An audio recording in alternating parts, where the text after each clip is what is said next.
The Celestial Seeker's emergency alert pierced through the ship's central chamber, its haunting wail echoing off the crystalline walls. Captain Naira Vallen's iridescent scales flickered with anxiety as she studied the failing engine readings. The research vessel's quantum drive was hemorrhaging energy at an alarming rate, and their nearest Alliance outpost was light years away.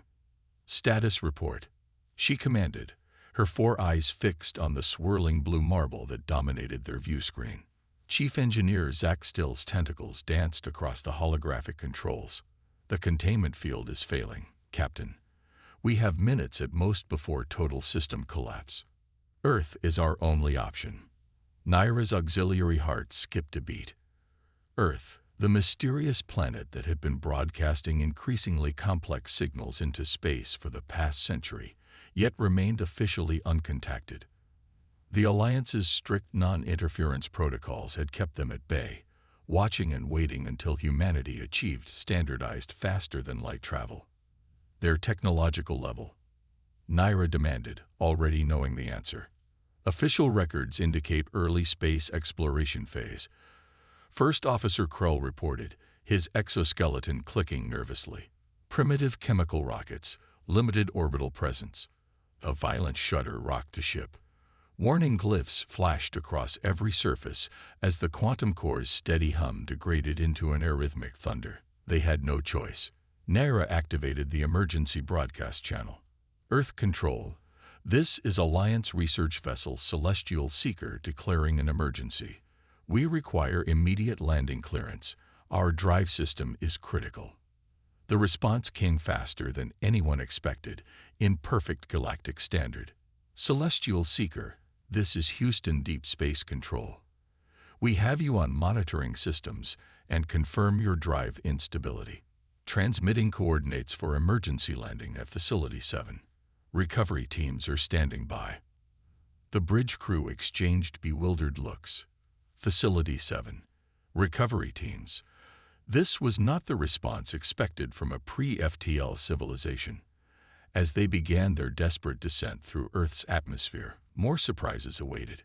Their sensors detected sophisticated energy shields protecting major population centers.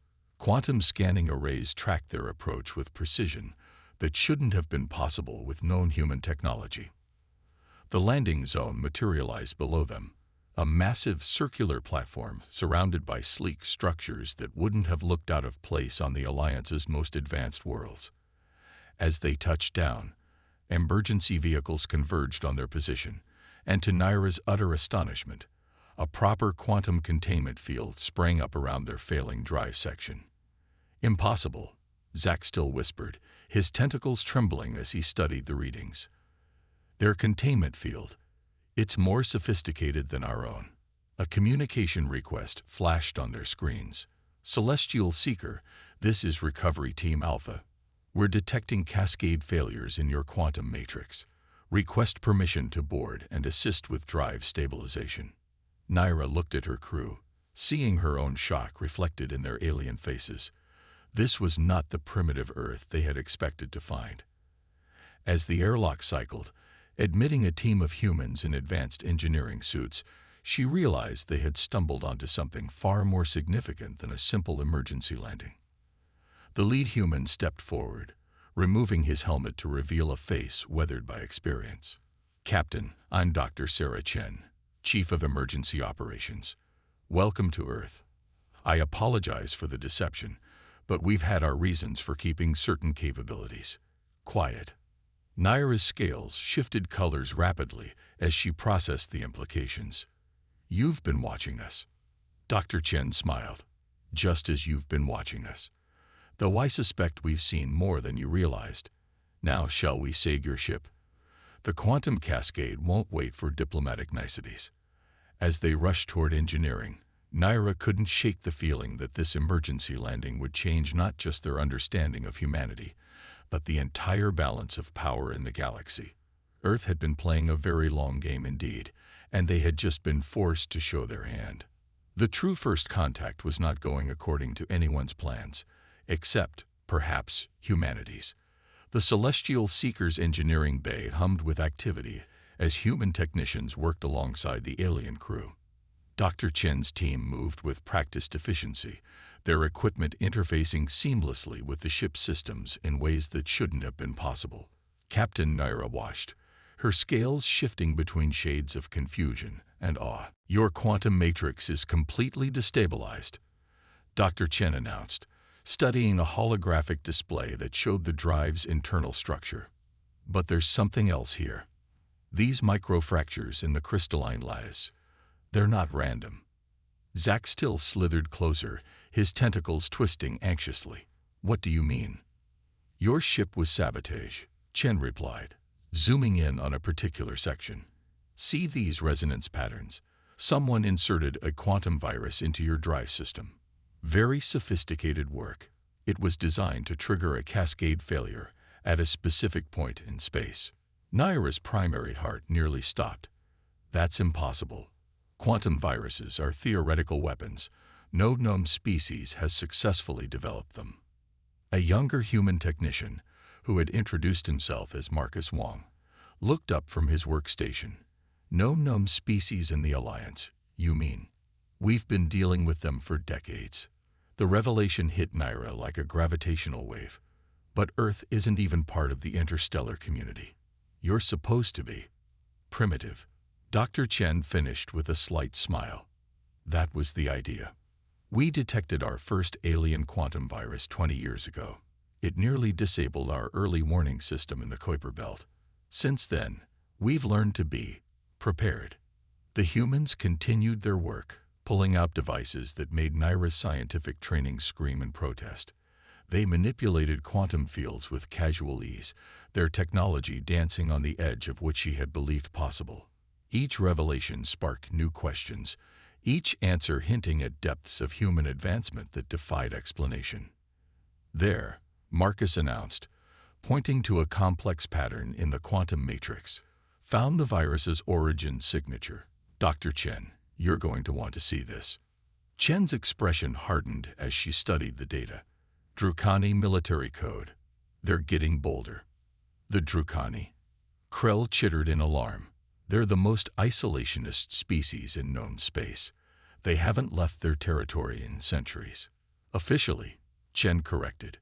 "Unofficially, they've been probing defenses across this sector for years. Your ship's trajectory would have taken you right through their newest expansion corridor, if the virus had triggered as planned."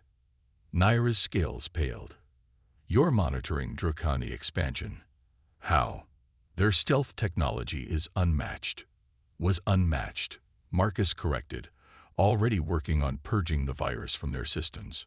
Quantum stealth has its limitations once you understand how to detect temporal wake signatures. We've had to learn fast." As if to emphasize his point, a massive holographic display materialized in the center of engineering, showing a real-time map of local space. Dozens of previously invisible ships appeared as ghostly outlines, their positions tracked with impossible precision. "Those are all Drukani vessels," Chen explained. "They've been building up forces in this sector for months. Your ship's failure wasn't an accident. It was meant to provide them with a pretext for investigating Earth. They assumed we were defenseless." The implication staggered Naira. Earth hadn't just developed advanced technology. They had been actively defending against threats the Alliance hadn't even known existed. Every assumption about humanity's place in the galactic order was crumbling before her eyes. "Why reveal this to us now?" she asked. "You could have maintained your deception." Chen's expression turned grave. "Because the Drukani are coming, Captain. Your distress call gave them the excuse they needed. We expect their fleet within 48 hours. And when they arrive, they'll learn exactly why Earth has worked so hard to appear harmless." A new alert flashed across the displays. Multiple quantum signatures appearing at the edge of the solar system. The Drukani weren't waiting 48 hours. "Well," Chen sighed, activating a complex series of commands on her quantum tablet. "I suppose we're doing this the hard way. Captain Naira, your ship is about to witness firsthand why the galaxy's predators should have left Earth alone." As alarm klaxons began to sound throughout the facility, Naira realized that the true scope of humanity's capabilities was about to be revealed. and the galaxy would never be the same. The Drukani fleet materialized like a storm of deadly shadows against the backdrop of space. Naira counted at least 30 warships, their crystalline hulls absorbing light rather than reflecting it. On the massive holographic display in Facility 7's command center, the invasion force looked unstoppable. Interesting, Dr. Chen mused, studying the tactical readouts with unsettling calm. They brought their entire 7th battle group. I'm almost flattered. That's a Worldbreaker-class dreadnought leading the fleet, Krell observed, his exoskeleton rattling with fear. The Alliance's strongest ships couldn't stand against even one of those. Marcus Wong's fingers danced across his control station. Good thing we're not the Alliance then. Dr. Chen, Quantum Grid is charged and ready. Defense platforms are online. Naira watched in confusion as humans worked with practiced efficiency, showing none of the panic she would expect from a civilization facing such overwhelming force. The massive command center hummed with energy as hundreds of operators coordinated Earth's response. The Drukani commander's transmission cut through all channels, his crystalline face floating above the central display. Primitive world, you harbor a vessel of interest to the Drukani ascendancy. Surrender it immediately, or we will reduce your civilization to atoms. Dr. Chen's response was remarkably cordial. This is Earth Deep Space Control. Your presence in our system is unauthorized. You have 30 seconds to retreat beyond the Kuiper Belt. The Drukani commander's crystalline features shifted in what Naira recognized as amusement. You dare threaten the ascendancy? We monitored your world for decades. Your technology is primitive, your defenses negligible. 20 seconds, Chen replied, ignoring the threats. The Worldbreaker's main weapon began to charge, its quantum resonance building to apocalyptic levels. Naira's scales went pale. That weapon could crack a planet's crust. 10 seconds. Chen continued, now working on her quantum tablet with focused intensity. You had your chance, the Drukani commander snarled. Now witness the price of defiance. The Worldbreaker fired, its beam of concentrated quantum energy lancing toward Earth with enough power to shatter continents. Naira held her breath, expecting to witness the end of human civilization. Instead, the beam hit something invisible several thousand kilometers above the planet. The energy dispersed in a spectacular display of light and physics-defying phenomena. Where there had been empty space, a geometric pattern of pure energy shimmered into view. A planetary shield that shouldn't have been possible. Quantum defense grid holding at 99.97%, Marcus reported casually. Nice try, though. The Drukani commander's crystalline face cracked with shock. Impossible. Your species barely mastered orbital flight. About that, Chen smiled. We may have exaggerated our technological limitations. Just a bit. She pressed a final command on her tablet. Now please observe why the smart predators stay away from Earth. Space itself seemed to ripple around the Drukani fleet. Hundreds of platforms declocked simultaneously, their existence suddenly revealed to the stunned invaders. Each platform bristled with weapons that made Naira's scientific knowledge scream in protest. Technology that violated everything she thought she knew about physics. Full-spectrum quantum cascade, Chen ordered. Let's show them what primitive looks like. The platforms fired in perfect synchronization. Beams of coherent quantum energy struck the Drukani ships from all directions, bypassing their supposedly impenetrable shields as if they weren't there. The energy didn't destroy the ships. It did something far worse. Quantum lock engaged, Marcus announced. Their ships are frozen in space-time. Weapons, drives, and communications are temporarily suspended. Naira watched in awe as the mighty Drukani fleet hung helpless in space, trapped in a quantum stasis field that shouldn't have been theoretically possible. The humans had just casually demonstrated mastery over time itself. We discovered quantum weapons being used against Earth 15 years ago, Chen explained to the stunned alien visitors. So we developed countermeasures. Then we improved them. Then we decided to master quantum mechanics at a level that would make your scientists weep. She turned to face the frozen image of the Drukani commander. We could have joined the galactic community years ago, but we saw how the predators treated developing worlds. So we waited, we watched, and we prepared. Earth isn't defenseless. We're just very, very good at looking harmless. The command center erupted in new alerts as more quantum signatures appeared at the system's edge. Multiple ships dropping out of FTL, Marcus reported. Reading Alliance diplomatic codes. Right on schedule, Chen nodded. Nothing brings the diplomats running quite like showing your trump card. Captain Nara, I believe your superiors are about to discover that the galaxy's balance of power just shifted dramatically. Naira's scales shifted through colors of disbelief as she realized the truth. Humanity hadn't just been hiding their advancement. They had been orchestrating this moment. The galaxy was about to change forever, and her damaged ship had been the perfect catalyst. The Alliance diplomatic fleet emerged from hyperspace with characteristic precision. 12 ships of gleaming silver and gold, their designs meant to project authority and wisdom. They hung in space like judgmental stars, facing the impossible tableau before them. Earth's orbital defense grid holding the mighty Drukani battle group in quantum stasis.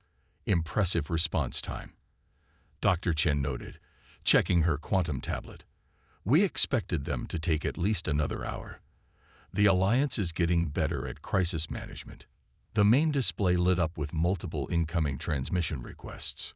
Grand Arbiter Vexilon of the Alliance Council appeared on the central screen, his crystalline form radiating waves of concern and confusion. This is a grave situation, the Arbiter began, his tone carefully measured. The Drukani Ascendancy claims their fleet was responding to a distress signal from a damaged Alliance vessel.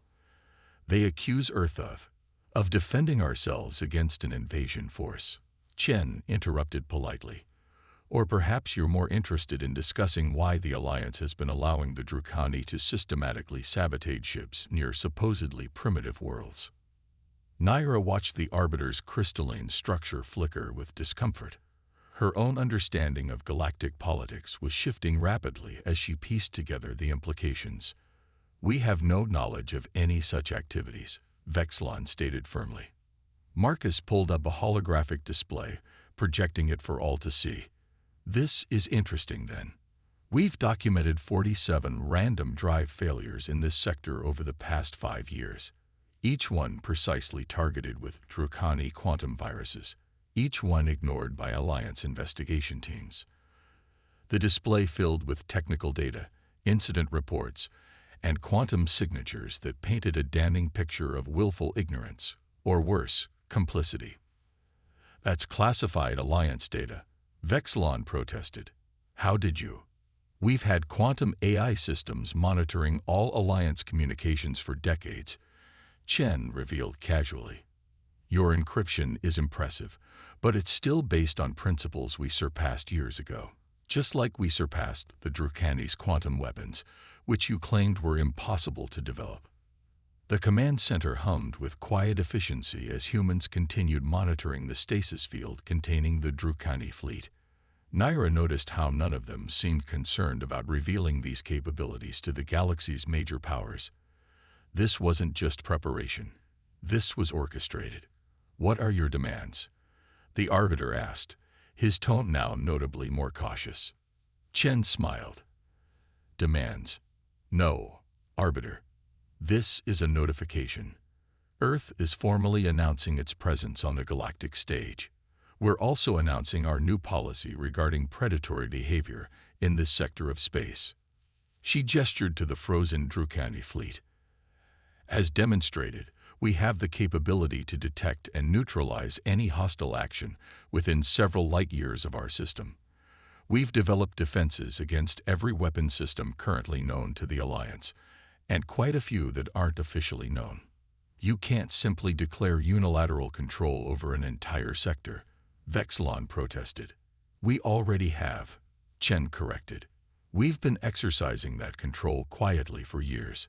The only difference is now you know about it. Naira's scientific curiosity finally overwhelmed her diplomatic restraint. The quantum stasis field containing the Drukani. It violates at least 7 laws of physics. How did you achieve it? We stopped letting physics tell us what was impossible, Marcus replied with a grin. Amazing what you can accomplish when you approach quantum mechanics with human creativity instead of alliance doctrine. The command center's alerts chimed again. New quantum signatures were appearing at the system's edge. More Drukani ships, coming to reinforce their trapped battle group. Right on schedule, Chen nodded.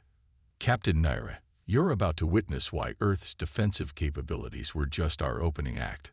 Marcus, initiate Protocol Omega. Let's show them what happens when humans decide to really push the boundaries of possible. The room's lighting shifted as new systems came online. Through the command center's windows, Naira saw massive structures rising from Earth's surface. Installations that had been completely hidden by technology she couldn't begin to comprehend.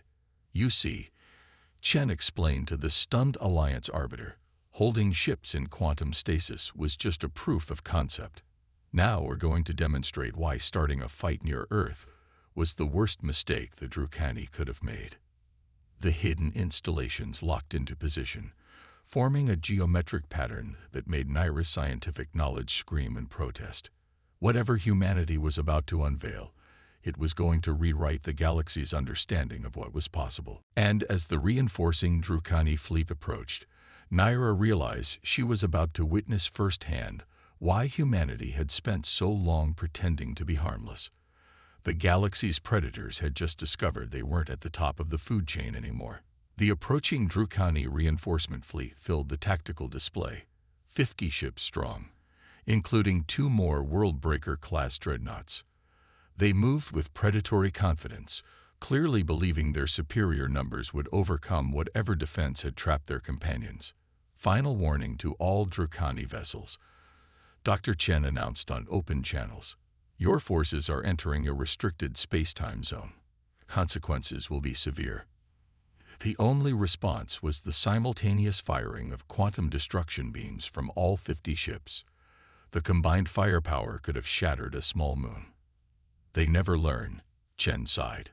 Marcus, initiate the Einstein Protocol. The massive installations that had risen from Earth's surface began to pulse with energy that defied conventional physics. The geometric pattern they formed seemed to bend reality itself, creating visible distortions in space-time. Fascinating. Naira breathed, her scientific mind struggling to comprehend what she was witnessing. You've weaponized space-time itself. Not weaponized, Marcus corrected, his fingers dancing across quantum controls. We've learned to rewrite it. The laws of physics are more like guidelines once you understand the source code of reality.